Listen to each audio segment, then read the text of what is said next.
Hello, everyone. Welcome back to another episode of Vegan Proteins Muscles by Brussels Radio. I'm Ben. And I'm Sawyer. Welcome to the show. So, today, Sawyer, we're talking about what do you do when life gets really crazy? But Yeah. before we talk about that topic, and I'm sure it'll tie in here, what's up with you? Well, I know you're in Costa Rica right now, and so we've been going Yeah. back and forth and talking about how that's been a little bit of a different environment for you. So, I'd love to know, Yeah, man. 3 weeks in, coming up on, I guess, your last week there. What's Yeah. your experience been so far, and what are your takeaways? Oh man, it's been so much. Like we've done so much since we've been here. It actually feels like we live here now, but it's just weird to be going back in a week. But yeah, you just get used to anywhere like I guess that's kind of a good theme for today is like basically wherever you end up or wherever you are for a while, it just starts feeling more normal after a while. When we first get here, we're like, "Whoa, this is amazing." And it's still amazing, but it's just like you don't freak out as much.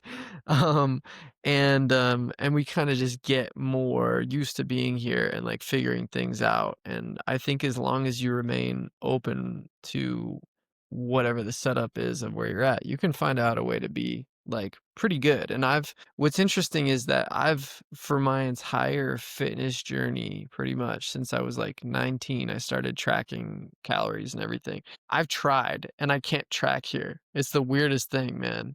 And I'm like, it's just not happening. And it's like, it was jarring at first. I was almost like, oh, I guess I'm just not going to care about it. But I still care about it. It's just that I can't make myself track while I'm here. So I'm like kind of being more intuitive about it since I've been here, which you'll be excited about, I'm sure. Um, and then trying to stick to a training program, but even that's been a little bit more iffy too. So it's been a little less rigid than I'm used to being, but I'm not freaking out, and that's I think a sign of growth.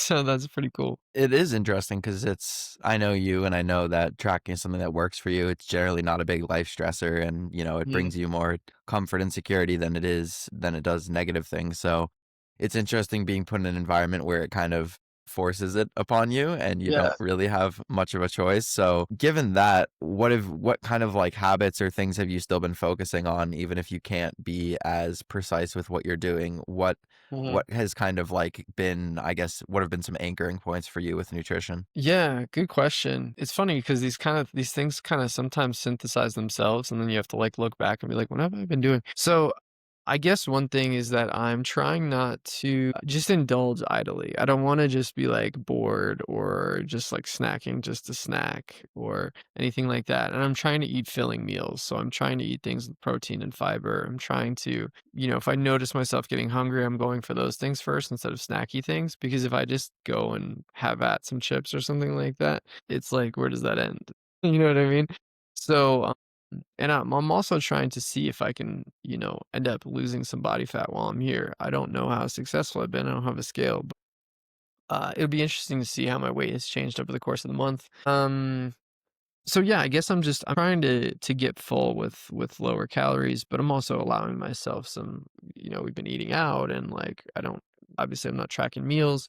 On the training side of things, I'm really trying to plan for the things that I know are coming up. So like if I know we're going somewhere for the weekend, which we have been a lot of weekends, I will say, all right, well, it's going to be a few days before I can train this. So I'm trying to do more volume in per session because I'm like, I know it's going to be a while before I can get back to this, or it's going to take me X amount of days before I can train this muscle group again. But these other ones I could do at the house with some dumbbells because our friends who were staying near have some dumbbells at the house. So I'm like trying to just do things on the fly a little bit more. And that's been actually more annoying than the nutrition for whatever reason. I like my training programs to be very precise and it bothers me more that they're not. I guess because I'm enjoying training and I like to track everything and make sure that like things are getting better. But it just is what it is right now. And I've just accepted like, okay, it's a month. It's not the end of the world, kind of thing. I'll start with nutrition. I think Yeah. what you mentioned about focusing on protein and fiber, sometimes a catchy little, I guess, alliteration I'll use is like protein and plants with people and just Hmm. saying, hey, if you can't track something or you're not sure exactly, what's in this and is this going to, help me towards my goals or whatever, just what you were talking about, focusing on kind of those lower calorie density foods, which are fruits and vegetables, which are high in fiber. They've got a lot of water, so they're going to be more filling. Again, this is stuff most people know. And it can also be hard to remember that when there's other, like you said, more palatable foods around. So I think if somebody starts a meal just thinking about what's my protein source going to be, what fruits and vegetables can I include in this meal, and starting Mhm. there, and then after you have that, we all know like when you're stuffed, you're a lot less, or at least when you're like full or satiated, you're a lot less likely to go for something, even if it's tasty, Mhm. as opposed to if you're starting a meal from that point of being really hungry and you have that super tasty thing, you're just gonna wanna eat a ton of it. It's gonna be easy to eat a ton of it. So I think, Mhm.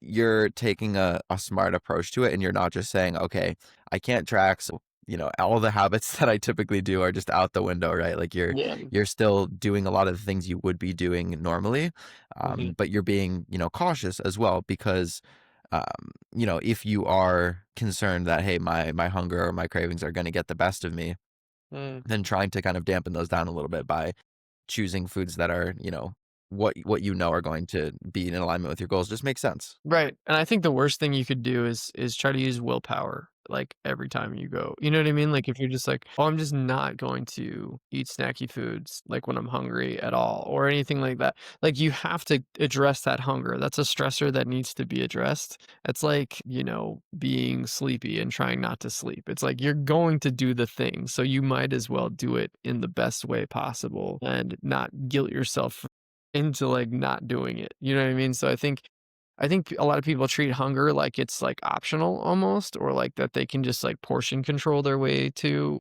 being reasonable calories or whatever their goals are.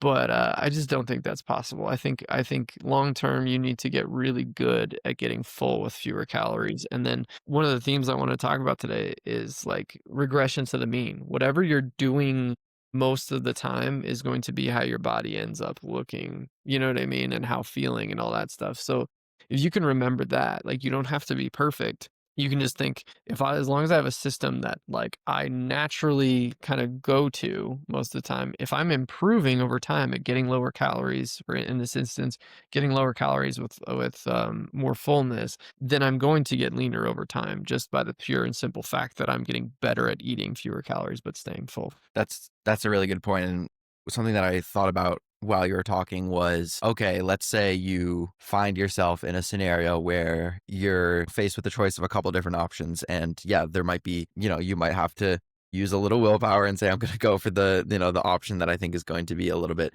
um, more alignment with what I'm trying to do here versus the one that I want because it tastes good. So there's always going to be some degree of that, but it's not the same as saying I'm not going to have anything at all, or I'm only Mhm, going to choose the more palatable option and just, cut down on my portion sizes. mhm, I think a component of making the right choice also comes back to being prepared. And I think with a lot of the clients that I work with, and even with myself too, I notice that if I don't have anything prepared in the fridge and everything is taking time to cook, I'm always going to default to the convenient option, which is usually the option that is less with what I want to be doing. So just because, the prepackaged goods, of course, there's processed foods that are healthy and processed foods that are not as healthy, but oftentimes they are ones that are, barrier to entry when it comes to prep time because, you're more likely to buy it and eat it quickly. And, that's consumerism, right? So if you can carve out some time, especially talking about the theme of this podcast, if things are really crazy, life is busy, you're running around all the time,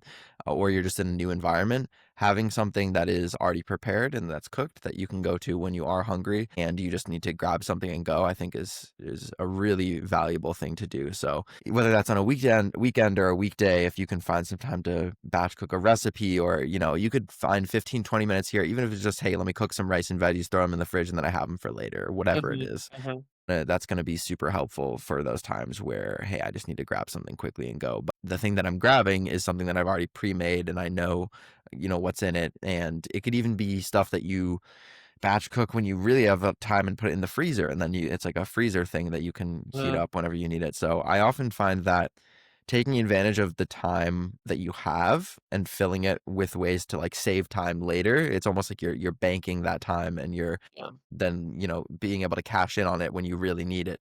And I Mhm. think that that can make a huge difference for people. I think that's always a good reminder too, because sometimes I forget. Like I'll be like bored for a day, and I'll be like, "What am I even gonna do?" And I'm like, "Oh, I could have been prepping like all this stuff." So it's good to just remind yourself, or like have reminders of like there's so much stuff you could be doing. Not just to stay busy, but like something that could actually just save you time and energy later. That could really set you up for success. And shameless self plug, Vegan Proteins YouTube channel is full of that kind of stuff. Like that's our bread and butter on that platform, is just like making stuff that is quick, easy, delicious, like just I think saves a lot of people who are especially on the busier side from falling into poorer habits because they've kind of banked that stuff already, which so definitely get on that if you guys haven't checked it out. And I think a caveat for that too, because we're surely going to have new listeners who haven't heard this podcast before, is when you're thinking about different ways that you can prepare food ahead of time, it doesn't have to be the Instagram meal prep where you're eating the same breakfast, lunch, and dinner 7 meals in a row, right? You can batch cook a huge recipe,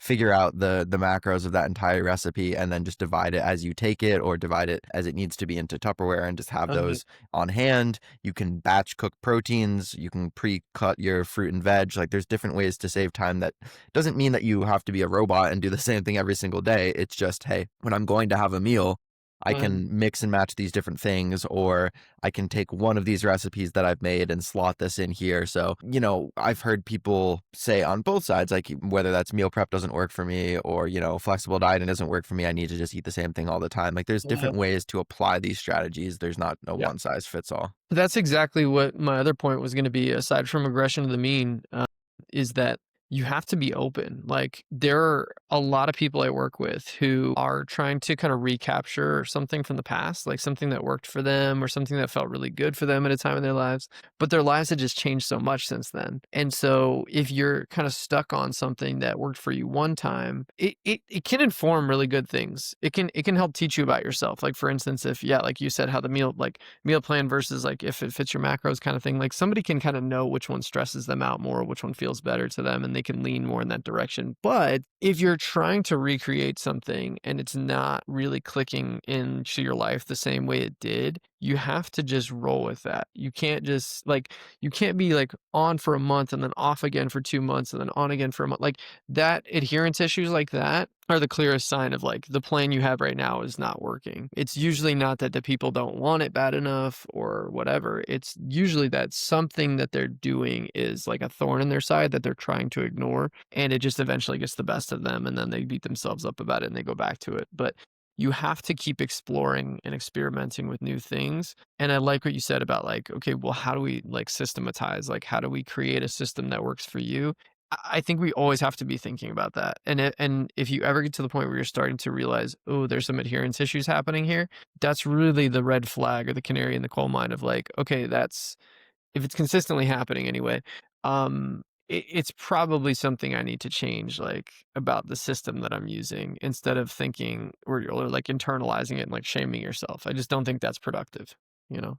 When you get somebody who comes to you or talks to you and they say, I really want to do things this way because this is what worked for me in the past, or this is what I've always done, how do you get somebody to be more open to trying new things or trying different strategies that they Yeah. haven't done before? Well, I mean, if this is my first time working with them and we're kind of new, I'll be like, yeah, let's try the way that you have the idea for, because I'm like, I'm not going to say no. If, I always say that they're the expert on them and I'm the expert on fitness and we're just trying to marry the two, right? So like if they think they have an idea in their head of like, no, I think I could really do it if I had your support and we are going through that, I'll be like, all right, let's try it. But if they start having adherence issues and it's for this and this reason, and I'm like listening and I'm actually paying attention to them, I'll say, okay, well, what if we did it this way? Because you're saying I can't exactly explain what my go-tos are. It depends on the situation. But say maybe for example, somebody's saying, yeah, I think doing macros is the best way. Like I like doing protein, carbs, fats, all the whole thing. Like it feels the best to me. I feel, great when I do it that way. But they keep falling off and they keep, kind of fudging the numbers a little bit, and they're like telling me, yeah, it's just sometimes it gets away from me, and I end up just kind of like letting it fall where it may. I might be like, well, hey, I think most of the results could happen from like protein and calories tracking. And I think if you like the tracking thing, but you don't want to be quite as like exact with the number amounts and stuff, we could just say, hey, I have a minimum protein amount and I have a 100-calorie range to kind of fit in between. That is a lot more reasonable for a lot more days for people, especially if they're busier now than they used to be when they were doing the macros exactly, to the point where it becomes more, just more sustainable for them, but you still get the majority of the benefits that they were getting before. So that would be something that I would be like, "Hey, let's try that out." Especially once they get to the point of like, "Yeah, I'm actually not really doing the thing that I said I was gonna be doing, and it's becoming an issue." So we just kinda move into the direction of like, let's smooth over the things that we don't really need to be worrying about and focus on the big rocks, to make it a little more sustainable. So that's just an example of something I would do if, somebody came to me and said, "I really wanna do this." I would say, "All right, let's see how it goes." And then as it starts to fall apart, like we kinda knew it was going to, I would say, "Let's do this instead." I'd be ready with the explanation and the alternative. And if that other one didn't work, we'd move to another one. We have to stay adaptable to whatever the environment is and whatever the problem becomes. I think what you touched on in terms of making clients feel autonomous, like they have decision making, their part, it's a collaborative process. It's not just you being the drill sergeant and tell them what to do. I think that's really important. And you might get two kinds of people who come to you and say, I want to do this thing that I've done before in the past because I feel like it's worked for me. You Mhm, might get somebody who says that, and then you kind of give them, maybe a little like basically you lay out the pros and cons and you say like, okay, mhm, we can do it this way. Here's what I see of potential benefits of this. Here's what I see as the potential negatives. mhm. And maybe they say, you know what, I hired you for a reason. You're a coach, you're the expert. Let's do what you think. But I Yeah, also think that there can be the kind that they want to see how you're going to respond to that. And yeah, if you are really insistent about, it needs to be my way or the highway, then they might be kind of pushing back and saying, no, I really want to try this. So sometimes I think people just want to be reassured that you're going to be able to like give them the encouragement or give them the support and that you're not going to be that kind of drill sergeant type. And by actually letting them then do that, mhm, and then see for themselves, either maybe it does actually work because you're able to help them, whatever this thing is that they are mhm, attached to. Maybe they just haven't done it in a way that maybe mhm, just needs a little bit more support or just tweaking it slightly that way that they're doing it. And so maybe it does actually work. But I think more often it's, hey, they need to actually explore it themselves and see, even when I have a coach helping me do this thing, maybe it's just not, not the right way to go about it. uh-huh, But if you don't let them go down that path themselves and be there and support them through that, then there might be some internal resistance that you're not even aware of. That's kind of underneath the surface, where it's like, oh, this person's just going to tell me what to do. They don't really care about what I think or mhm. what's important to me. So I think it's an important part of the coaching relationship to be able to say to somebody, I value your opinion, I value your input. Hey, here's how I see it. Let's give it a go. We can always adjust from there. Yeah, 100%. Like, I think just a couple of like extra points on that is that I think when you're self-coached or you're a newer coach or something, you're less experienced with like lots of different types of people. It's easy to think, "Oh man, I really need to be harder on myself, or I really need to be all one way or another." Right. And I think as I've become more experienced as a coach, I've realized, okay, there's certain personality types and biases, and we're really trying to get in the middle. Like, we're really trying to, yes, I might with some person, they're more on this side and I have to keep nudging them this way. But once they're there, I'm like, let's stay there because it's very easy to think you have an emotional experience, right? Like, I had a bad coaching experience before I became a coach. And I remember feeling not listened to, and I remember feeling kind of just like talked at. And so that pushed me in the complete opposite direction, right? When I was a new coach and I was like, I'm going to listen to everything. I'm going to be very supportive. But there are legit reasons to be like, we should not do just what feels good, right? And so I had to realize, okay, you definitely need to make people feel heard and validated and all that stuff. But you also need to come back to objective reality at some point and like what is working and what's not working. Because if somebody tells you, I really just feel better when I don't track or when I don't do anything like systemic, but they're not getting results. It's like, okay, well, I have to have a problem with that because my job is to get you results. So like at the end of the day, it's all about balance. And so if you're self-coached and you're kind of going through that process too, just remember like there is a lot of middle ground between those two extremes, and you have to explore all of it before I think you find something that works the best for you. That doesn't mean it's going to be perfect. That doesn't mean you're going to like want to like wake up and be so excited to do everything that you have on your plan like every day.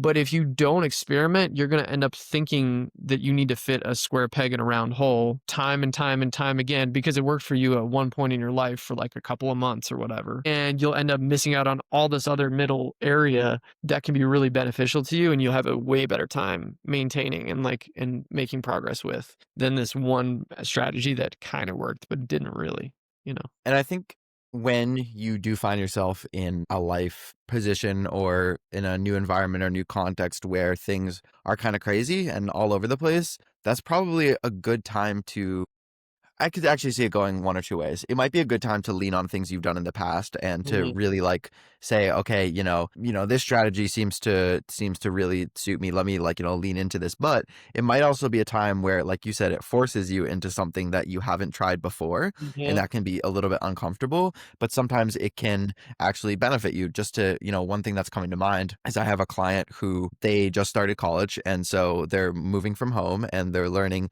how to navigate eating at a dining hall that maybe doesn't have all the vegan options that they would want, and they're used to tracking their macros or following a meal plan pretty meticulously, and so they don't know exactly what's in all the food that they're getting at the dining hall, and also they have to train at a new gym that's not as maybe the as high quality as gyms they've trained in at the past, and so it's all these kind of new things, and they were pretty stressed about how is this going to affect my progress, or how is it going to affect what I'm going to do? And, I just said to them, and they're a bodybuilding client, they've competed. And I said to them, I just said, hey, like you're going to be doing this thing for the next, 20, 30, 40 years, however long, you want to be, of course, living this lifestyle, but even just thinking about, if a competitive career, and you're going to be in environments where it's not optimal. It's not exactly how you would want it to be set up. And so, this is a good opportunity for us to work on adapting and being flexible and having to kind of play things by ear and figure it out on the fly. And that mhm, makes you resilient and it makes you better in circumstances where mhm,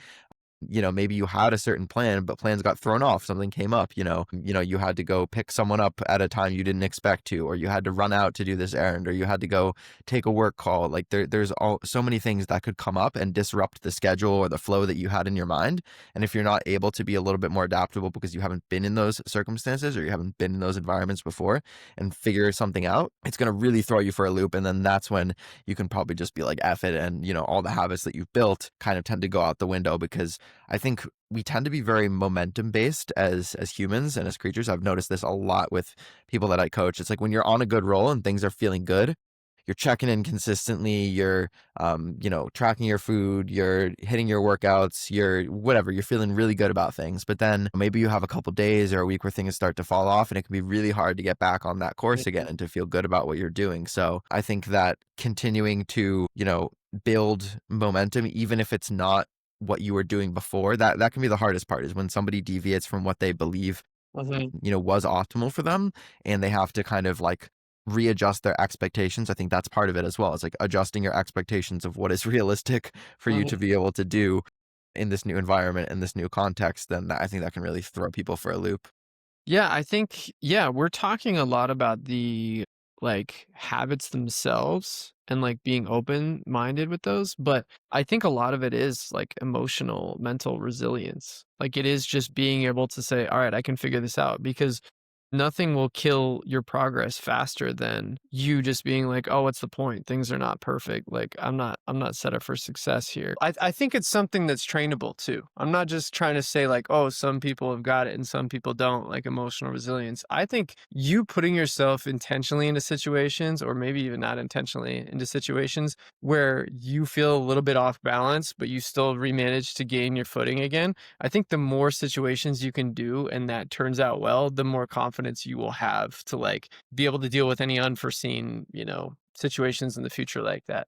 So I think if you are somebody who feels like, man, everything's got to be perfect for me to be on point, I think you could set yourself up mostly perfect, but try to set some things a little bit differently. Like maybe try a challenge where you can only do, I don't know, you got to keep your budget under a certain amount, or you got to do, you know what I mean? You can't go to this fancy gym, you got to go to this other gym.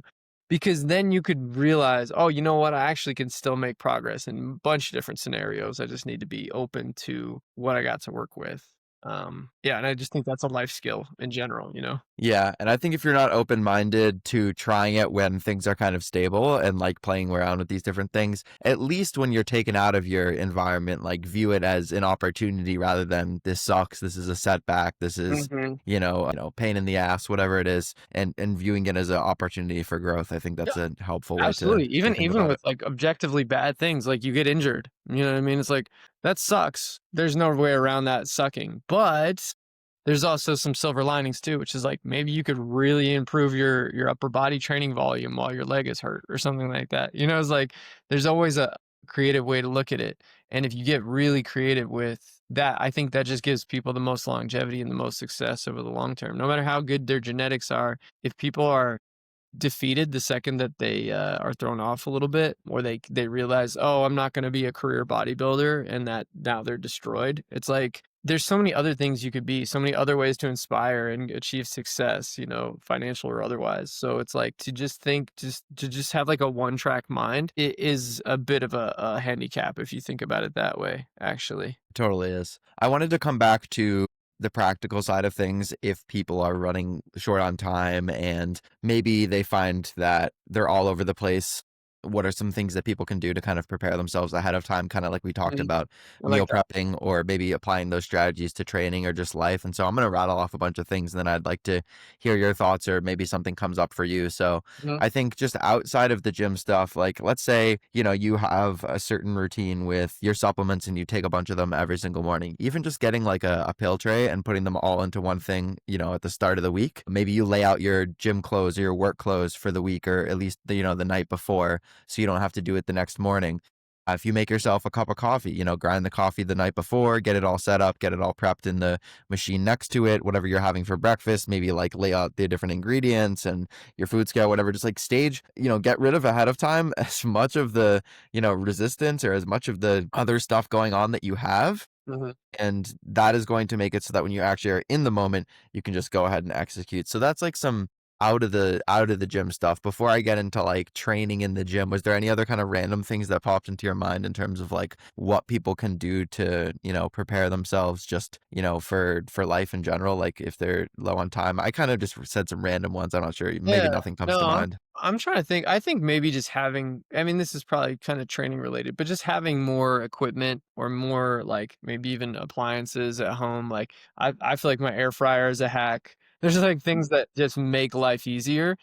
And, if you spend a little bit of money for a lot of benefit or, a lot of payoff later, and you can just kind of like set and forget things, especially when cooking. Oh man, that's really nice to just have a timer go off and it's done and not have to like check on it all the time. Because then when you're doing that calculation in your mind of like, "Do I wanna make this? Do I wanna make that?"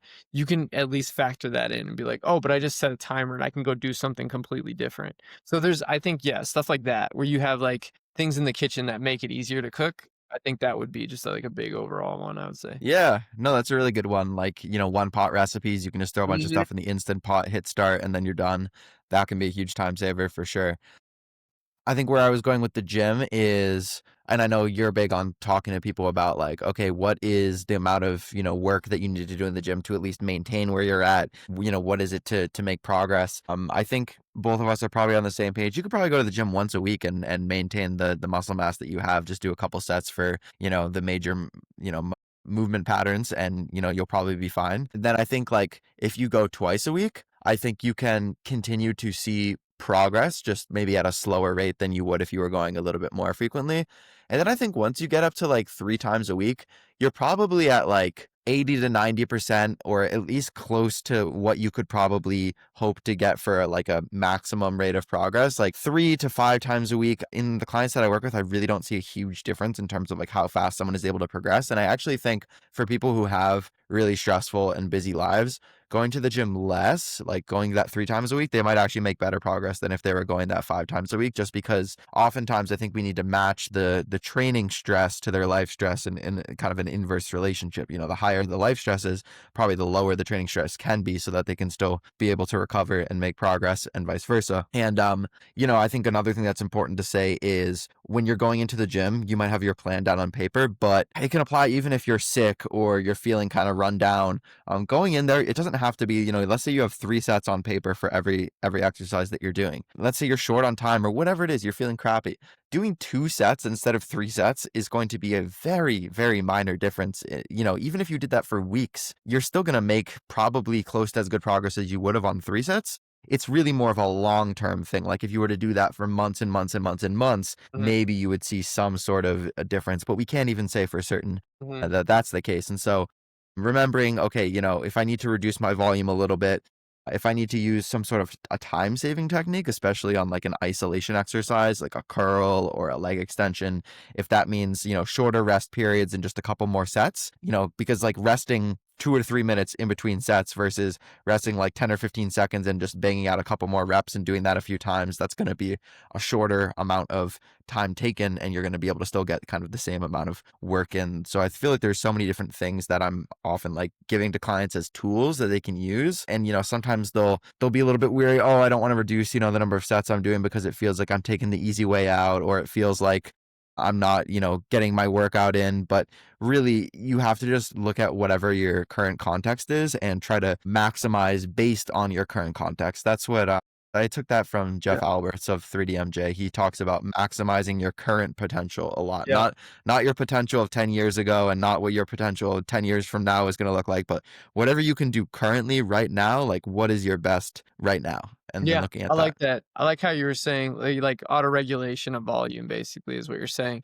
But I like to, especially for the people who are a little bit more afraid of doing less or tend to be like, well, I could do more than that, so I should do more than that always. Those kind of people, of one I tend to be. I like to put a number on it. So if it's like, okay, the set number that this program calls for is 3 sets on each exercise, but they end up doing 2 like multiple times, like just because of life stress or whatever. I'll just be like, well, do you want to make that official? Do you want to just say that that's 2 sets? You can do another third, you can do a third if you want to, but like we could say, let's make it 2, because if they make progress and they're doing 2, it kind of defeats that mindset of like, oh, I should be doing 3, first of all, and I can only make progress with doing 3. You know what I mean? So it can kind of give them more space where they kind of were pigeonholing themselves before. And then I guess in the opposite context, if somebody feels like, oh, I don't want to train that much or whatever, giving them a little bit more structure could be good, because they find that they kind of tend to not do it if you give them too much freedom or don't give them enough of a push. But I think most of the time the people that I end up working with are the people that tend to push it a little too much, and giving them less can be a good thing in a lot of cases. I really like the first point that you made because ultimately you should be beholden to your results over a certain set volume or a certain split or whatever Yeah. Joe Schmo or Sally is doing over there. Like you're going to see so many different opinions on this is the best way to train and this is what you need to be doing, especially if you consume a lot of social media content related to fitness.